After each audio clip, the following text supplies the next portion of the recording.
আব্দুল্লাহর লাশটা নবীর হাতে দিছে রে। সাদ বিন আবি ওয়াক্কাস জমিনে পয়রা গড়ায়া কান্না শুরু করলো। উমর কয় তুমি কান্দো কিল্লাইগা? ওই জন্য কান্দি আব্দুল্লাহ রে, তোর নিরে এত বড় নসিব রে। ওমর আজকে রে এই জায়গায় আব্দুল্লাহর লাশটা না হইয়া যদি আমার হইতো, আরে নবী বুকে জড়ায় আমার কবরে শুয়াইব।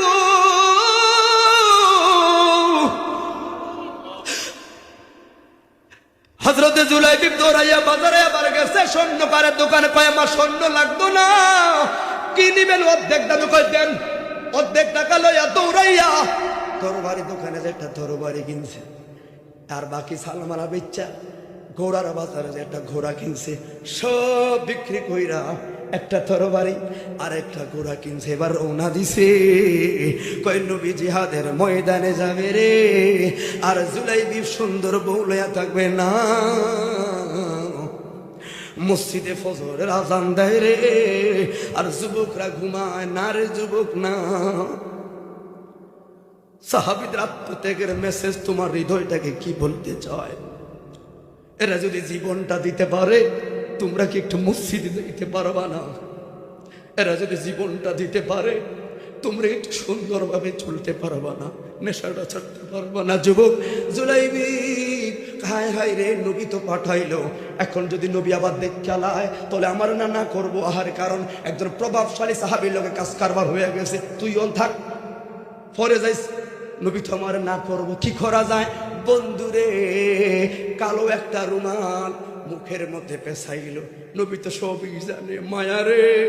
এরপরে চোখটা খালি খোলা রাখা দৌড়াইয়া গেছে জিহাদের ময়দানে। যুদ্ধ শেষ হয়ে গেল, লাস্টের কথাটা শুধু বইলা যায়, অনেক সাহাবী এখানে মওত হয়ে শহীদ হয়েছে। লাশগুলো সংগ্রহ করা লাগলো।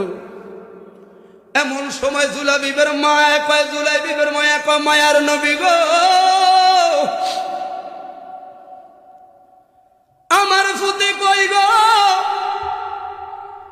সকাল বেলায় বাজারে গেল, রাস্তার হিসাবে তো আমার ছেলে জোহর আইসা পর থাকার কথা গো। মায়ার নবী জুলাইবি সারা আমার মার কেউ নাই গো।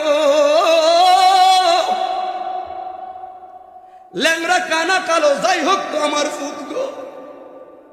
কই গো আমার জুলাইবি কই? এখনো তো বাড়িতে যায় না, সন্ধ্যা গনে গেল। আমার নবী বলে, মা